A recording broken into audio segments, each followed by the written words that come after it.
All right, good morning, and good morning. And we are doing vocabulary words.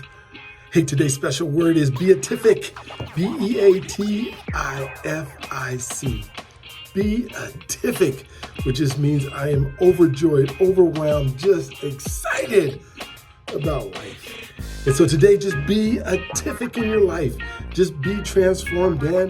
Be beatific. And don't forget to be beatific in everything that you do.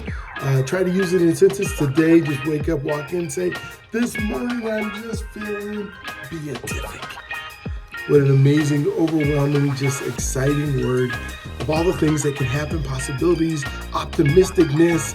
Saw in the airport yesterday, optimism is growing and growing on people, and have an amazing day. That's what it said, something like that, right? So here you are with the special ed professor, just giving you other words, ones that you can use, and today, beatific.